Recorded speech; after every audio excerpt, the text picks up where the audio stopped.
Welcome to the Double E Cup Series Season 7. We're at Martinsville Speedway for race number 2 of the year. Jimmy Johnson is coming off a win in race 1 at Dover. And so let's see who can take home the trophy here in the second race of the season. We got 25 good cars out here in this field. Kyle Busch is on the pole. Now let's go ahead and take a look at our starting lineup for this afternoon's race. As I said, on the pole is Kyle Busch. To his outside is AJ Allmendinger in the 47. In row 2 we have Kyle Larson and Eric Almirola.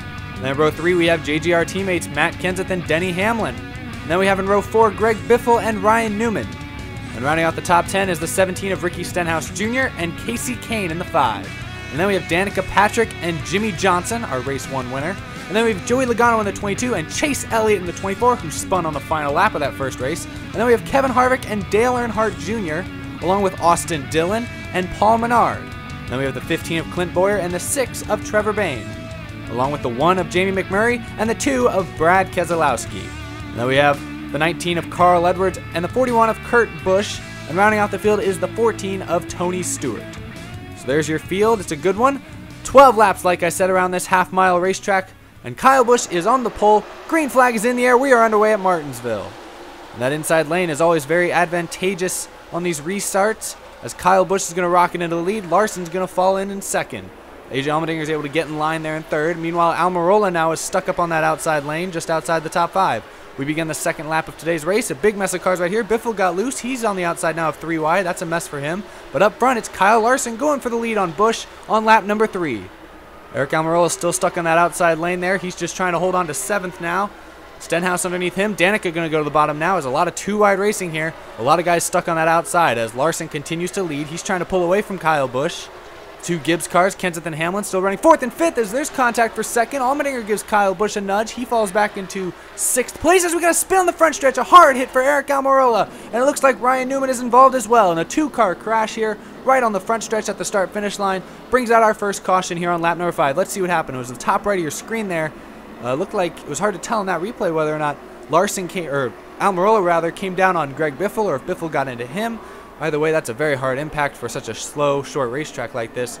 But a tough break for Almirola and Newman. Green flag is back in the air for everyone else. Larson continues to lead, and now there's a nudge. Kenseth gets nudged out of the groove, and it looks like Hamlin got a little bit of damage as well. They fall way back, lose a ton of spots, as meanwhile up front, AJ Allmendinger is putting a lot of pressure on Kyle Larson. We got a spin in 4, and it is Kenseth. Hamlin's involved as well. Austin Dillon, Paul Menard, and Clint Bowyer are all caught up in it as well, and at least 5 or 6 cars involved in the second caution of today's race on lap number 8. And some top contenders, Kenseth and Hamlin, are running in the top 5 for the first little bit of this race, but now let's see what happened to get him back in that scenario. This is what happened right on the restart. You saw Stenhouse maybe got a little nudge got into Kenseth slightly, and he slipped up into Hamlin. This is what happened there. It looked like Matt Kenseth was just trying to get back in that bottom lane because it's so hard to make any moves on that outside. He was doing whatever he could to get down there.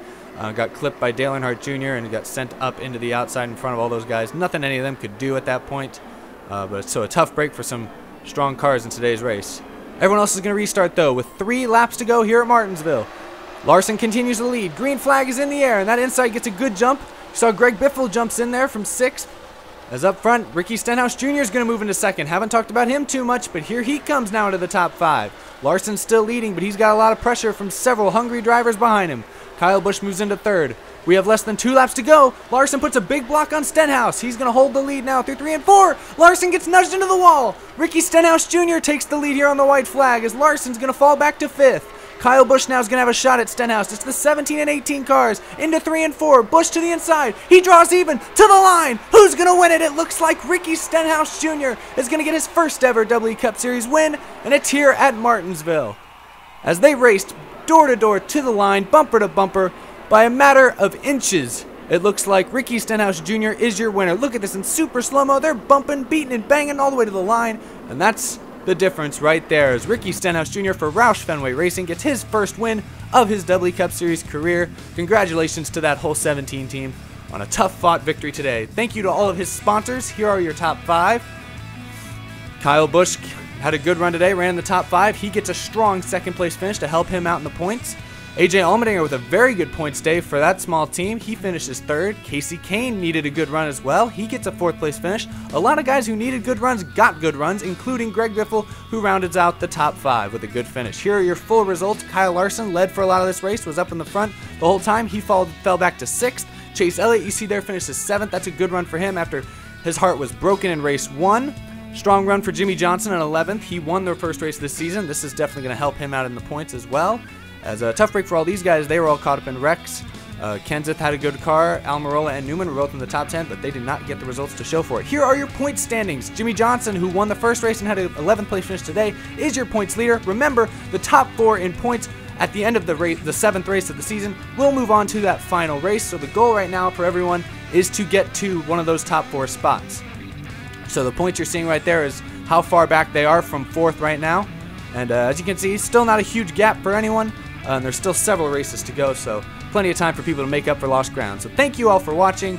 Hope you enjoyed the second race of the season. There are many more to come. Race 3 will be coming in just a couple of weeks, sometime in mid-May. I'll keep you guys updated. And please subscribe for more races. Thank you all for watching. I'll see you later.